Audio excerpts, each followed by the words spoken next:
देव और वासुधा की जिंदगी हमेशा से आसान नहीं रही थी, लेकिन जो तूफान अब आने वाला था, उसकी कल्पना तक किसी ने नहीं की थी।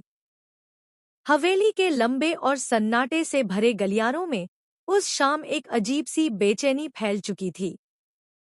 हवाओं में तनाव था, जैसे दीवारें भी कोई राज छुपाए बैठी हों। वासुधा को लगा जैसे उसके दिल पर कोई भारी बोझ रखा हो, पर उसे अंदाजा नहीं था कि उसकी जिंदगी का सबसे बड़ा झटका आज उसके सामने खड़ा होने वाला है।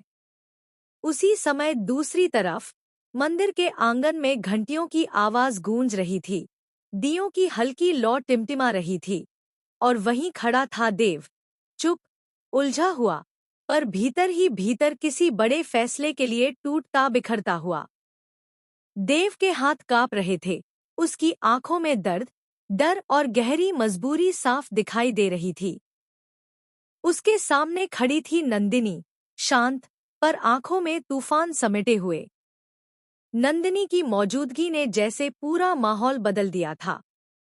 उसकी सांसें तेज थी, जैसे वह खुद भी इस पल से डर रही हो, पर फिर भी किसी अदृश्य ताकत ने उसे वहीं थाम रखा था। मंदिर के सामने रखी सिंदूर की डिब्बी देव की नजर में बार बार पड़ रही थी, जैसे वह उसे पुकार रही हो।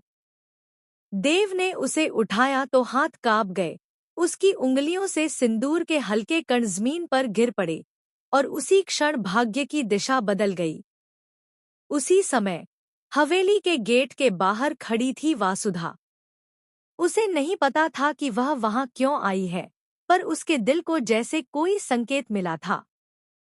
उसकी धड़कनें तेज हो रही थी, चेहरा पीला पड़ चुका था। उसके कदम अनजाने डर के साथ मंदिर की ओर बढ़ने लगे। हर कदम के साथ उसे लगा जैसे जमीन उसके नीचे से खिसक रही हो।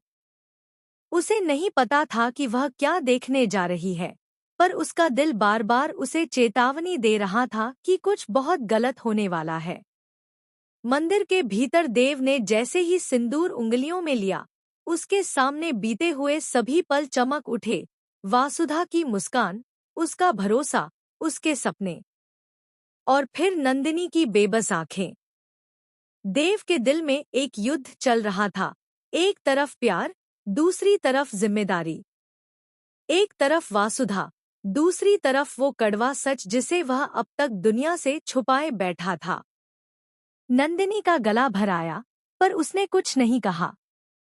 उसके चेहरे पर सवाल थे, दर्द था, और एक डर भी, कि अगर आज सिंदूर नहीं भरा गया, तो शायद सब कुछ हमेशा के लिए टूट